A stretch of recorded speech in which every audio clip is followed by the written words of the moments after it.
আসসালামু আলাইকুম এভরিওয়ান। আমি এই ভিডিওতে কথা বলবো জিএস নিয়ে। আপনারা যারা অস্ট্রেলিয়াতে স্টুডেন্ট ভিসার জন্য অ্যাপ্লিকেশন করতে চাইতেছেন, আপনাদের জন্য সবচেয়ে গুরুত্বপূর্ণ একটা টপিক হলো GS. You have to understand what is GS. GS এর ফুল মিনিং কি? জিএস এর ফুল মিনিং হলো জেনুইন স্টুডেন্ট। এটা হচ্ছে একটা নিউ রিকোয়ারমেন্ট যেটা ইন্ট্রোডিউস করছে Australian government just to ensure international students are coming to Australia with a real study intention, not just for the full-time work or the migration shortcuts, time pass or vacation, or the staying a long term without the study purposes. এখন জিএসটা আপনার জন্য কেন খুবই গুরুত্বপূর্ণ? অনেকে মনে করে আপনার বাংলাদেশে যে আপনি যখন জিএসটা লিখতেছেন এটা জাস্ট হচ্ছে আপনার ভিসা আউটকামের জন্য লিখতেছেন। এটা এরকম না। জিএস আরো কিছু কিছু ক্ষেত্রে অ্যাপ্লাইস হয়। এবং জিএসটা কোন কোন ক্ষেত্রে অ্যাপ্লাইস হয়? আপনি বিফোর ভিসা, এটা আপনারা সবাই জানেন যে বিফোর ভিসা জিএস হচ্ছে খুবই গুরুত্বপূর্ণ। Not only even before visa, আপনি যখন ডিউরিং স্টাডিজ ইন অস্ট্রেলিয়া, আপনি যখন স্টাডি করতেছেন, আপনি স্টাডি কন্টিনিউশন আছে কিনা, আপনার প্রোগ্রেশন ঠিক মতো আছে কিনা, এই সবগুলোই হচ্ছে জিএস এর আন্ডারে। ইভেন আপনি যখন হচ্ছে ভিসা রিনিউ করবেন বা ভিসা এক্সটেনশন করবেন, আপনি ইনস্টিটিউট বা ইউনিভার্সিটি চেঞ্জ করবেন, এই সবগুলোই লুক আফটার করে জিএস পার্ট। এখন অনেকে কোয়েশ্চেন করতে পারেন জিএসটা আসলে কখন দিতে হয়, বা জিএস এর আপনারা যখন হচ্ছে অফার লেটারের জন্য অ্যাপ্লিকেশন করেন কোনো ইউনিভার্সিটিতে, তখন অফার লেটারের সাথে সাথে আপনাকে একটা জিএস ফর্ম দেওয়া হয়। এটা হয়তো আপনাদের হাতে আসে না, কারণ আপনারা যারা হচ্ছে এজেন্টের মাধ্যমে কাজ করিতেছেন, তো এজেন্ট হচ্ছে আপনার হয়ে আপনার জিএস ফর্মটা পূরণ করে দেয়। সেই ক্ষেত্রে আমি বলবো আপনি হচ্ছে লক্ষ্য রাখেন যেন আপনার এজেন্ট আপনার জিএস রিকোয়ারমেন্টটা, জিএস ফর্মটা খুবই কেয়ারফুলি ফিল আপ করে। কারণ এইখানে হচ্ছে আপনার ইন্টেনশন কি, আপনি অস্ট্রেলিয়াতে কেন আসতেছেন, আপনার হচ্ছে ব্যাকগ্রাউন্ড কি, আপনার যাবতীয় আপনার যে লাইফ ব্যাকগ্রাউন্ড, আপনার এডুকেশন ব্যাকগ্রাউন্ড, আপনার ফাইন্যান্সিয়াল ব্যাকগ্রাউন্ড, ইভেন আপনার অস্ট্রেলিয়াতে আসার পর আপনার ইন্টেনশনটা কি, আপনি অস্ট্রেলিয়া থেকে ব্যাক করবেন কিনা, এই সব কিছু হচ্ছে ওরা হচ্ছে একটা রেকর্ড করে রাখে। Why did the Australian government introduce GS? Australian government হচ্ছে কিছু মেজর রিজন খুঁজে পাইছে। এর মধ্যে আমি 3টা মেজর রিজন নিয়ে কথা বলবো কেন জিএস পার্টটা ওরা ইন্ট্রোডিউস করেছে। সো ফার্স্ট বলবো to bring the genuine student. Australian government এটা লক্ষ্য করছে যে অনেক স্টুডেন্ট আছে যারা হচ্ছে এডুকেশন নিয়ে সিরিয়াস না, যদিও তারা অস্ট্রেলিয়াতে আসতেছে এডুকেশনের জন্য, হায়ার এডুকেশনের জন্য।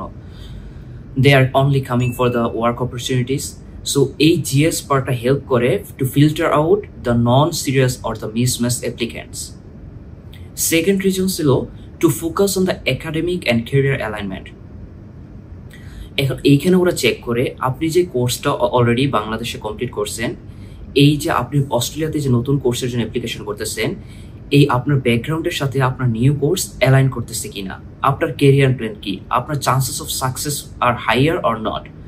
এই বিষয়গুলো হচ্ছে শুধু হচ্ছে অস্ট্রেলিয়ান গভর্নমেন্টকে বেনিফিট করতেছে না, ইউনিভার্সিটিকে বেনিফিট করতেছে এবং জব মার্কেটে বেনিফিট করতেছে। That's why they introduce the GS part. আর থার্ড রিজন, আরেকটা রিজন হচ্ছে টু রিডিউস দ্য সাবজেক্টিভিটি। আগে যখন জিডি ছিল তখন এটা ছিল হেভিলি ডিপেন্ড করতো কেস অফিসারের যে পার্সোনাল ইন্টারপ্রিটেশনের উপর, বাট জিএস হচ্ছে এখন মোর ডকুমেন্ট বেসড, লজিক্যাল আর consistent across the applicant. Now how GS is evaluated. এখন জিএসটা ইউনিভার্সিটি অর দ্য ইমিগ্রেশন তারা জিএস এর মধ্যে কি দেখে, যে তারা দেখে does the students have a logical, academic and the career journey and does it make sense. এখন আপনি ধরেন আপনি এসএসসি কমপ্লিট করার পর আপনি হচ্ছে ডিপ্লোমাতে ভর্তি হয়েছেন, আপনি এইচএসসিতে ভর্তি না হয়ে।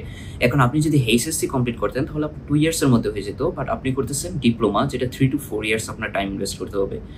এখন আপনি ডিপ্লোমা কেন করছেন? আপনি কি ডিপ্লোমা করে জবের জন্য করছেন? আপনি কি ডিপ্লোমা করে জব করতেছেন? আপনি যদি জব করে না থাকেন তাহলে আপনার লজিকটা কি? আপনি আপনার 2 ইয়ার্সের জায়গায় আপনি 4 ইয়ার্স সময় কেন ইনভেস্ট করছেন?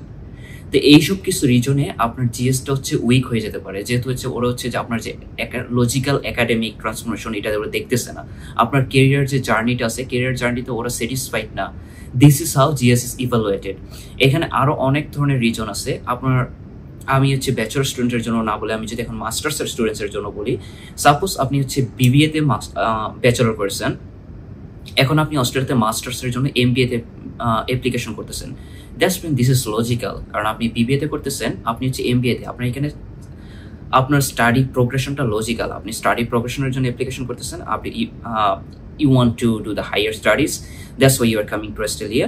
সো এটা হচ্ছে আপনার লজিকটাও ইমিগ্রেশন অফিসার বা ইউনিভার্সিটি স্যাটিসফাই করতেছে। এখন আপনি ধরেন আবার আপনি ব্যাচেলর কমপ্লিট করছেন সিএসসিতে, বাট আপনি অ্যাপ্লিকেশন করতেছেন মাস্টার অফ নার্সিংয়ে, that doesn't make any sense, right? কারণ আপনি ব্যাচেলর করলেন সিএসসিতে কম্পিউটার সায়েন্স অ্যান্ড ইঞ্জিনিয়ারিংয়ে, বাট আপনি মাস্টার্স জন্য অ্যাপ্লিকেশন করতেছেন নার্সিংয়ে, যেটা কখনো হচ্ছে আপনার একাডেমিক যে প্রোগ্রেশন আছে একাডেমিক প্রোগ্রেশনটা লজিক্যাল রাখতেছে না, যেটা হচ্ছে জিএস বারটা স্যাটিসফাই করতেছে না। So this is how the GS is evaluated.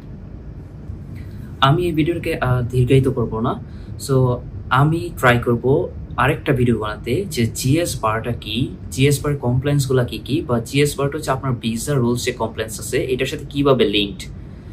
হয়তো আপনারা অনেকে বলতে পারেন যে আমি জিএস নিয়ে কেন কথা বলতেছি, কারণ আমি এইখানে এডুকেশন ইন্ডাস্ট্রিতে কাজ করতেছি এবং I am a student also.